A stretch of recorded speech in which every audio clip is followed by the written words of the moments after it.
Central Texas Life with Ann Harder.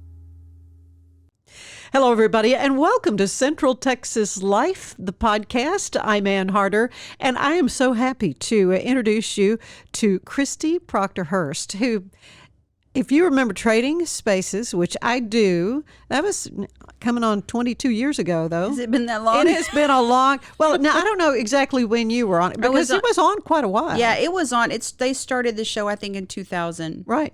And then I came on, they brought me on board in 2003. Okay. And I was on until 2007, so. I never missed an episode. And that, sort of was in the beginning stages, it seems like, of the reality TV and all the designing shows. It's the first one I really remember. Yeah, it's pretty much the granddaddy. Yeah. It came from BBC's Changing Rooms. They had that show in the UK. Uh-huh. And then I think the deal happened and ended up partnering and doing it over here, so. And it was sort of on a lark that you auditioned for it and then got a nationwide audience. I mean, it was really a big show. It was funny because, I answered I'm a licensed interior designer. And so in order to keep my license, I have to take continuing education courses. And so I happened upon an ad that didn't say TLC, didn't say Trading Spaces, just said design reality series looking for talent. And so I as a joke, answered the ad on the internet. And the next thing you know, there we go. And so did they fly you out to California for a screen test? Or I how did had all to that pay work? my own way to LA. Okay. This Texas girl had never been to LA. And so that was a trip. And it was in Hollywood. And a friend of mine, Jessica Armstrong, went with me. It was one of those calamity of error situations. The night before I left, I had forgotten my purse in my car. And someone stole my purse and my phone out of my car. Oh. And, Welcome to the big city. Yes. And this was in Lorena, of all places. No. Yeah, there was no big city. I hadn't even flown out of You hadn't even gotten out of I hadn't town. even flown out yet. No. So I didn't have my driver's license. I didn't have my phone. I didn't have my credit cards. I didn't have anything. Oh. And Jessica, bless her heart, said, come on, we're going to go anyway. And so I don't know how I got through the airport after, 9/11. Really? And I did. They put a scarlet letter tag on me because I had called the sheriff's department and tried to get as much as I could to prove that I was legit. Got on the plane. Yeah, but your ID had been stolen. ID was gone. Oh, my goodness. So I got on the plane and sat in gum on the plane. That never happens. Get there, get to the car rental. I don't have my driver's license. I can't rent a car. Of course not. And so Jessica rents a car for us. Get to the hotel. I left my makeup bag on the bed at the house. So here I am for a TV audition without makeup or anything. So she takes me to CVS. And so,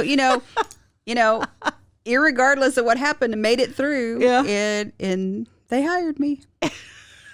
Yeah, the one time I was on a national show was on The View for something that was happening in Central Texas. I think they wanted an anchor from Channel 8, and they wouldn't do it. So anyway, they found me. And it was really early morning thing, and it was sort of a ambush situation. So I was there the wee early hours of the morning. It was dark and everything. And after it was all over with and I did my thing, and I realized I hadn't put on any mascara. You did the whole interview without my big shot at the big time on The View, and no mascara, but that's okay. So I feel your pain on that. Well, obviously they liked what they saw because you of course your connection to Waco and all made it even more fun to watch you. But you were a popular designer on that. So I was kind of refreshing my memory on how that show worked. You would go to somebody's house, and the neighbors would go in and repaint and all that. So you designing. Yeah, so you each would get a designer, and you would each get $1,000, and then you would trade spaces. Yep. And then all the games and the shenanigans and things like that. So. Yeah, and I think they had to sign a waiver saying they wouldn't sue absolutely the company for anything that they didn't like. Yeah, and they couldn't say, I don't want Hildy. They had to take whoever showed up. Yeah. And that was in the contract. And also, we weren't responsible for changing anything. So if someone didn't like what we did, sorry, we were gone. They need to They need to do that themselves. Well, it was a fun show, and you didn't do any other TV after. You know, that. I've done some green screen work and I did a little radio program with the Baylor radio station. Yeah. And I've done some things like that, but nothing really like that again. Well, design is your thing. It is. And let's talk a little bit about your background in getting into that. You were from Texas. You grew up in the Valley, right? So my dad was a Baptist preacher, and so I lived all over the state of Texas. I mean, if you could pick an angle or a spot, we lived all over. But I went to high school in the Valley in a town called Weslaco. Oh, yeah. Weslaco. And so is that sort of where you got your roots in the... You have kind of a Western design. In fact, I think I saw someone... It's kind of mean, but they said, teased you, called it Western Bordello. Yeah, I've heard that one before. Yeah, I am a little over the top. Yeah, but I love it. I love the pictures that you share online. And besides being a designer, the whole thing, you know, the paint, the wall colors, the fabrics and all that, you also are a product designer. Let's talk a little bit about that. So my product company is called Moon Rain, and it's like the reins of a horse. And that name comes from my love of I did reining horses for years, and I love horses. And that's always been my dream, is to be able to ride at night and have a picnic. And so my logo has 2 riderless horses in the big full moon. So it's sort of it's kind of romantic. It is. And that's sort of my soul. And I did product design for a company called Guildmaster for about 4 years after Trading Spaces, right at the end of Trading Spaces. And so they flew me to China, and we designed like 80 lamps for the company, and I loved it. I didn't so much enjoy working in China just because that was really hard for me to see. It's a really difficult place to be around the factories and the way they have them set up, and all the families are living right above the factory, but their kids are 3 or 4 hours away with their parents instead of raising their own children. It was tough. So that wasn't my favorite part of it. So when that ended, I thought, I love product design. What is it that I have done over the years that I love more than anything? And it was bedding. And there was a company called Double D Ranch, and they still do clothes. Oh, yeah. Double D is very well known. Cheryl and Audrey are the bomb diggity. They're so good. And so at one point, I even talked to them about maybe doing a bedding line with them, but then they phased out their bedding. So I thought, well, this is my perfect opportunity. So that's when I started Moon Rain Bedding Company, and that's been almost 12 years now. Wow. So the flair obviously is Western. You also have a lot of, natural products, the leathers and the hides and that kind of thing. Yeah. So it's funny because when we say Western, people immediately think of, coyotes and cactus and like, rustic ranch look. But when I say Western, I'm thinking more of high style ranch. So, like, imagine the Ponderosa on Bonanza, or Big Valley, the log, look, but yet they might have their European antiques in. So there's opulence in the rusticity. Oh, I like that word. I do too. Did you make that up? I think I did. So I like. You heard it here mix. first. Yeah, I like that mix. So like, this is one of my pillows. Okay, let me see that. Yeah, that's a bolster, right? It's a big Tootsie bolster. I call this one the Buffalo It Tootsie. does kind of Tootsie Roll. I joke with Kathleen Geiger, who's a friend of mine that does therapy. She buys some of my pillows for a therapy couch. This one's the inner child.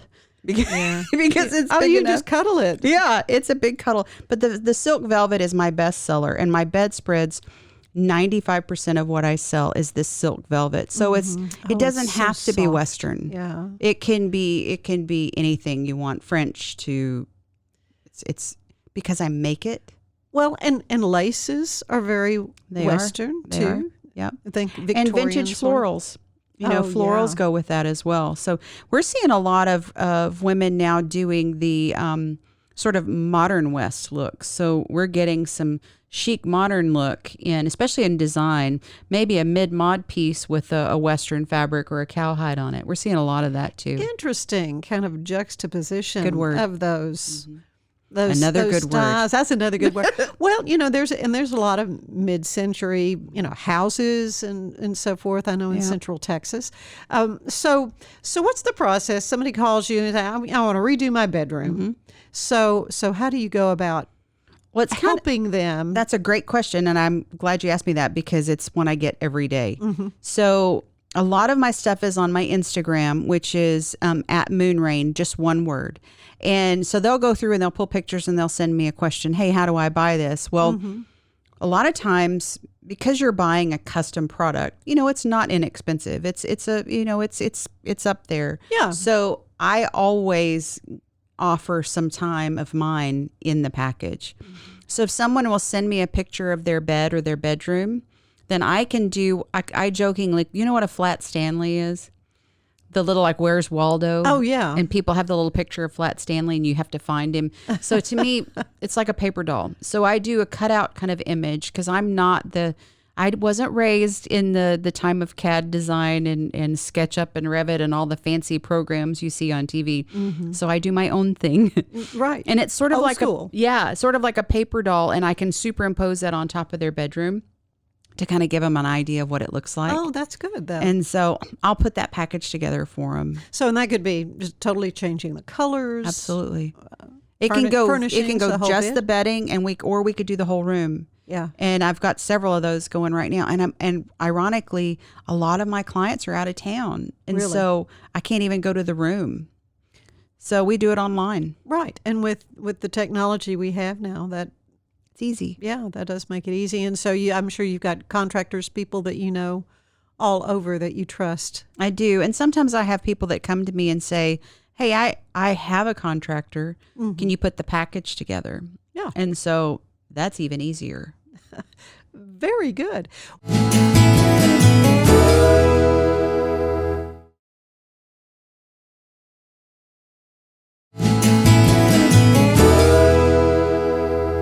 Well, so what are the things you're finding people are really gravitating toward? Obviously, you have a certain style, but are there certain colors?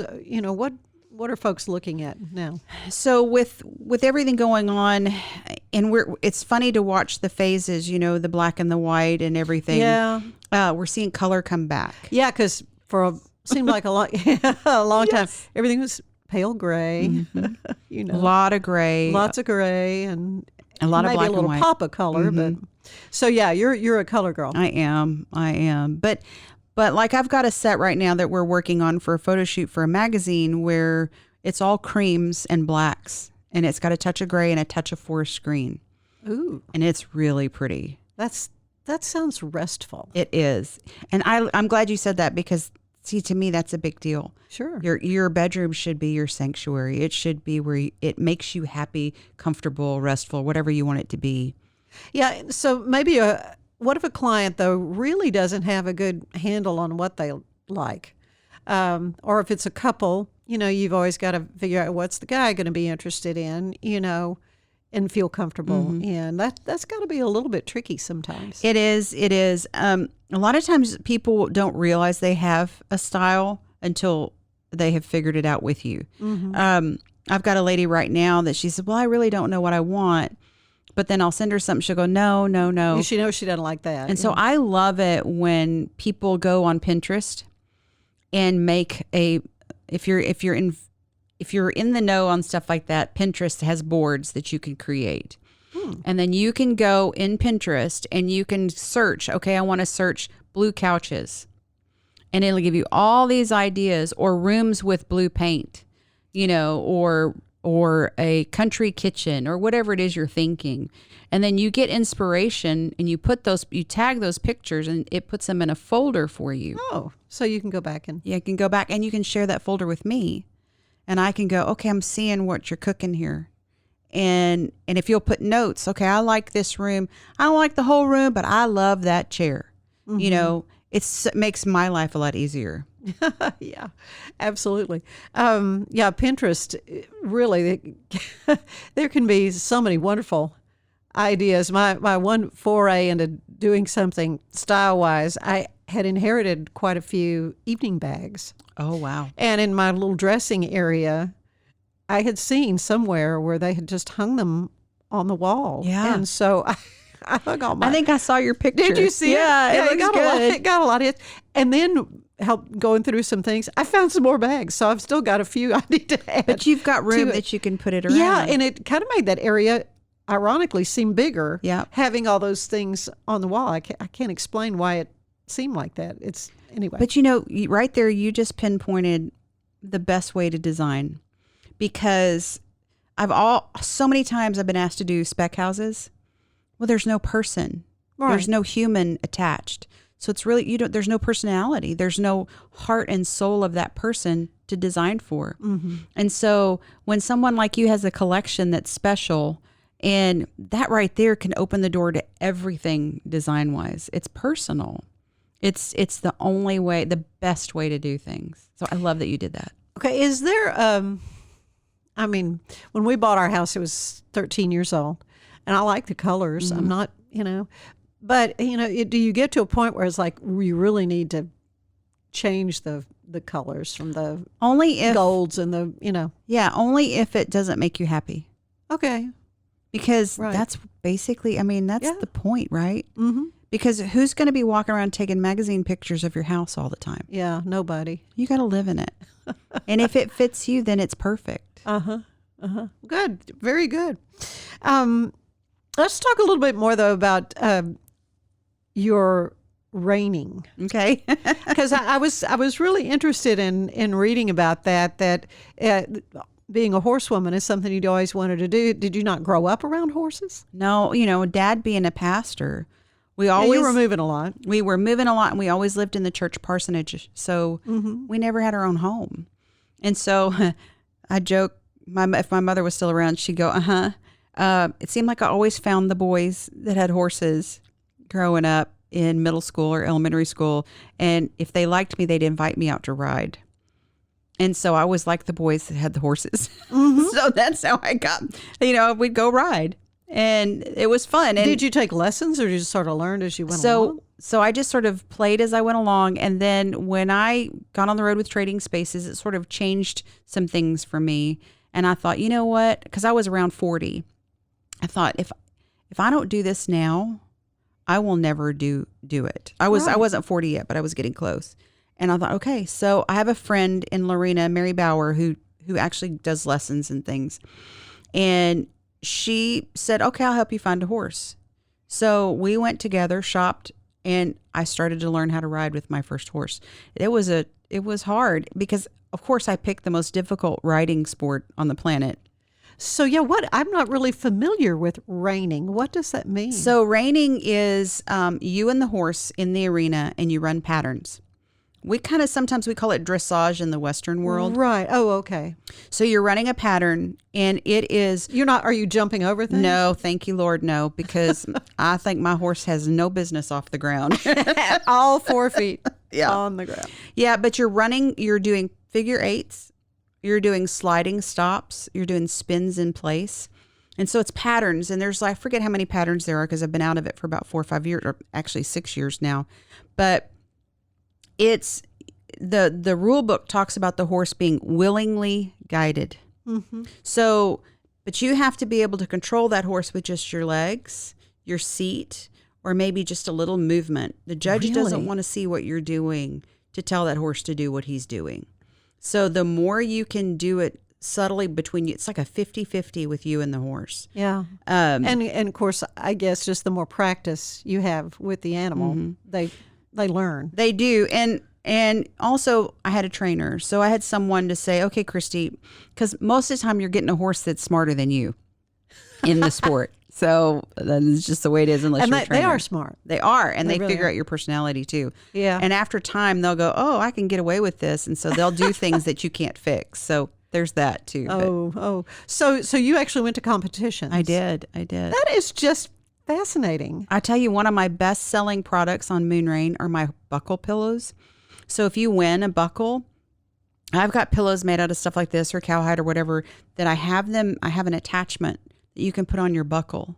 So you can display your buckle on a your pillow on your bed or whatever. Yeah. And I've done, so again, it's personal. So I don't take somebody's buckle. I send it where they can do it because I know how hard it is to earn those. Mm-hmm. And you don't want to be responsible for something happening. No, you can't replace it. No. And also, my favorite thing has been someone calling me and going, well, my dad won this world roping and this in the 50s. And I have his buckle and he passed away. And it's like, oh, yes, I'll make you a pillow. Absolutely. Yeah. So pretty special. That is cool. That is neat. Yeah, there are these milestones in life, these special awards and things like that, and you like to be able to enjoy it, but you're not necessarily going to wear it. No, and the way we set it up, you can wear it if you want, but a lot of people are in the horse world have so many. Yeah. The joke is now, well, I have this case full and this case full. And this. So if you're really into it, if you're really from a ranching family or from rodeo or anything like that, you're going to have a bunch. But like I just did Corey and Patty Priest Ranch. We did an updo for that one. And she had some buckles from the 60s through the 80s that Corey had won. Oh. And so we did tiebacks. They have a study room in there. So we did tiebacks with the buckles on the end because they live on their ranch. Yeah. And then their ottoman had a big place in the middle, and we put one in the middle of middle of the ottoman, yeah. Yeah, well, you're in your element with these ranch houses. I am. I love it. And again, that's not all I do, but it's my heart. Right. Oh, that's great. Yeah. So you did give up the horse riding, though? Yeah, I went through a divorce about 7 years ago, and horses are not cheap. No, you gotta feed them. You gotta feed them. You gotta vet. You gotta shoes, horseshoes. Then if you're showing them, then you got boarding and training and hauling and show fees.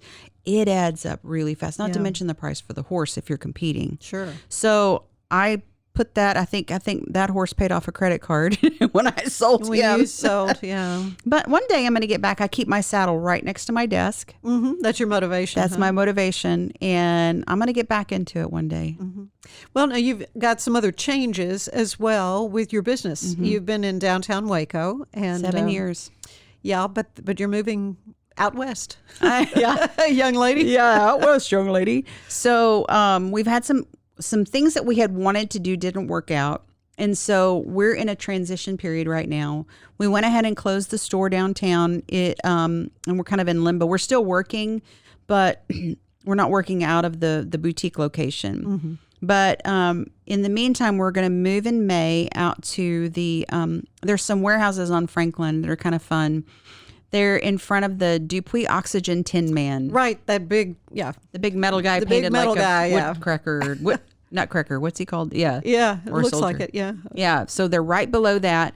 And we're going to do a unit there. We've got a large unit, and we're going to have factory. We're going to set up a showroom in there, too. And we're going to be working But you actually there. Manufacture your products here? Yes. So all the bedding we make in-house. Okay. So no Chinese. Oh, no. I don't have the intestinal fortitude for that. Let me tell you, I can't. No, I order some product from India. If somebody doesn't want custom, I have some India lines that I sell that are good, like quilts and things.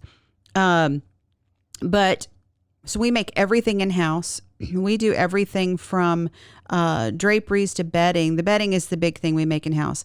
And I've just taken on a full-time upholstery guy that's going to be doing upholstery in-house. That's good to know because it can be hard finding. It's very hard. All the guys that do it in Waco are so busy. Oh, yeah? They don't even have time to do stuff for people like me that bring them work all the time. Right. And so I've decided I'm just going to do that. Yeah. That you found somebody. Yeah.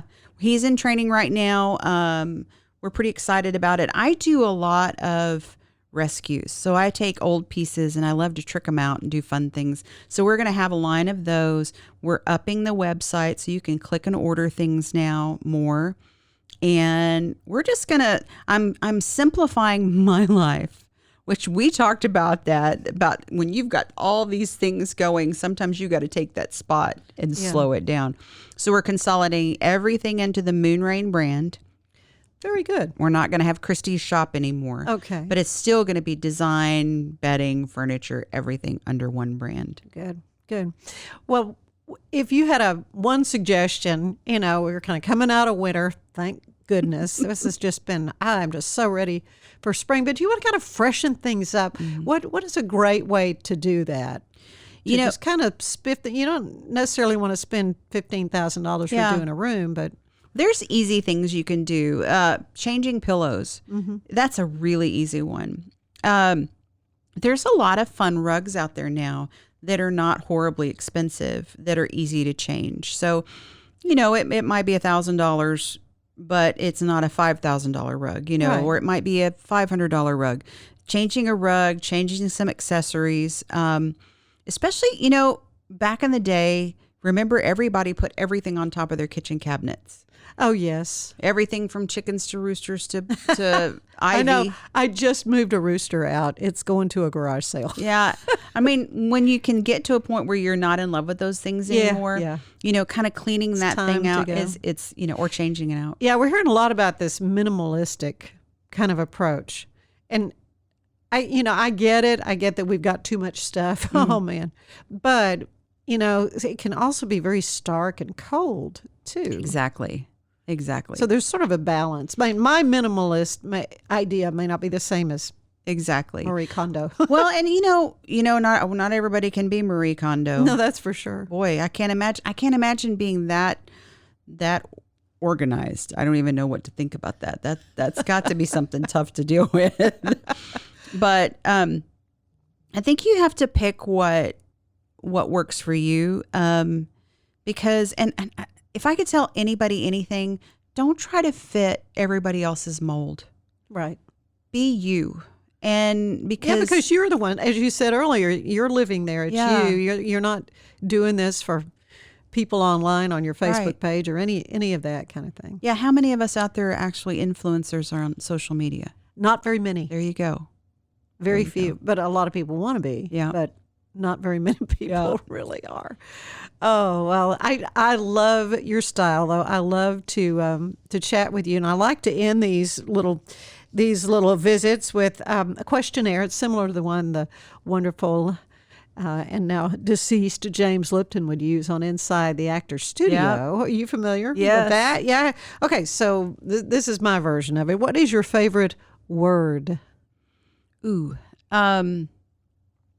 The first one that comes to mind, well, I have two, but the first one that came to my mind was serendipity. Well, that's a good one. I've not heard that one yet. My mother, that was her descriptive for herself. Serendipity Mary.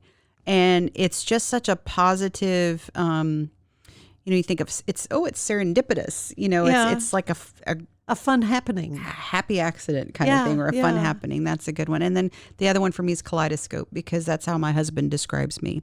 I'm his kaleidoscope girl because of all the colors. Yeah. You love that. You love those colors. What's your least favorite word? The first one that came to mind is can't. Yeah. I do hear that a lot. 2 words or one? That's one. Yeah. Cannot. Yeah. Now it's just it just stops. Yeah. Anything happening. Yeah. What turns you on creatively, emotionally, or spiritually?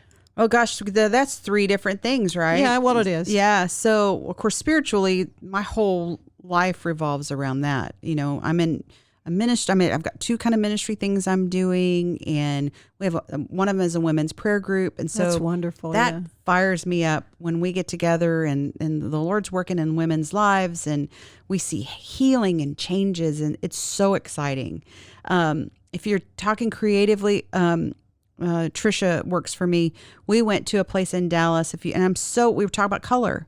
There's so many things now that don't have color, and everything you walk in, you go, oh, there's another mid-mod showroom. Oh, there's another, or a lot of glitz and crystals, or it's like acrylic extremes and stuff. Yeah. We went into a store in Dallas, and I walked in and I thought, oh, be still my soul. It's a store called Oka, O-K-A. It's a UK company.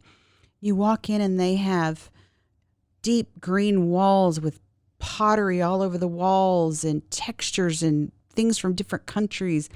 And it's like this, I don't know if that's the right word, visceral. It's like a visceral experience. Does that mean you can kind of feel it? Really feel it. Yeah. That's, to me, that gets me going. It immediately spoke to you. Yeah. Then what turns you off creatively or spiritually or emotionally? Well, creatively, things that are bad replicas. Oh.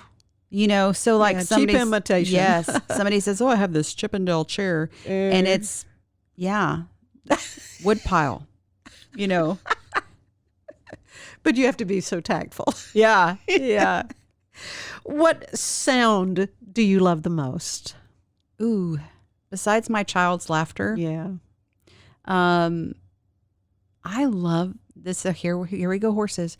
That when a horse does that, that's the epitome. So What is a horse saying when they're doing that? that is contentment. That Oh, is really? like if you ever see a horse go and lick their lips, they're chill. Okay. That's a good thing. I'll never forget. And if we have time for this little story, Go ahead, at a yeah. horse show, we're in the stalls and we've all been riding and showing. And it's one of my favorite things to do is to hang out with everybody in the barn after the show and just kind of reminisce and talk about the day. And our horses have just been bathed and maybe they're in cross ties standing in the middle. I had this one time our horse was standing in the middle, drying off. And, you know, you have them cross tied so they can't go anywhere. And somebody in the background is playing Amazing Grace on an amp on their guitar. And it's just, I have goosebumps thinking about it. And all of a sudden your horse goes, and that's like the epitome of, this is good. That's one of my favorite sounds. That is great. Well, what is your least favorite sound? Besides chalkboard and fingernails. Oh, yeah, there's always that. That was easy. Yeah, there's always that. What other profession would you have liked to try? Somebody asked my mother that when my mother was a youth minister, a pastor's wife, and she worked with the youth, and they said, Miss Mary, what would you be if you weren't a preacher's wife? And she said, that's easy, a go-go dancer. And I'm like, no, that's not quite me. You know, I started out thinking as a child I wanted to be a veterinarian, but I later realized I couldn't deal with the pain. I love animals. Yeah. I couldn't deal with it. The hard part would be hard. So honestly, I love what I do, and I do so many different things. Within my career, it's awesome. You have done a lot. Well, what do you know you would not want to do? Anything to do with the law, accounting, anything strict and structured. Yeah, yeah. And finally, what do you want to hear God say when you arrive at the pearly gates? You're going to make me cry now. Good job, daughter. Yeah. Well, you are doing a good work. You make me cry. You are doing a good work. Christi, thank you so much for your time. This has been so much fun. And for bringing that beautiful... I'll let you hug it in a minute. I would love to. That you just want to cuddle that. Yeah. So, and folks can get in touch with you how? So our shop phone is 254-235-1047. And we've got that. We take texts, we take calls, and we carry it around with us. So that's a good way. Or go through the website, ChristiProctorHurst.com, and you can contact me there. Very good. Thanks, Christi. And thank you. We'll see you next time. Central Texas Life with Ann Harder is part of the Rogue Media family. Be sure to check out our other shows at roguemedianetwork.com. Please rate this show 5 stars on iTunes, Spotify, YouTube, or anywhere you get your podcasts. Join us again soon for more Central Texas Life with Ann Harder.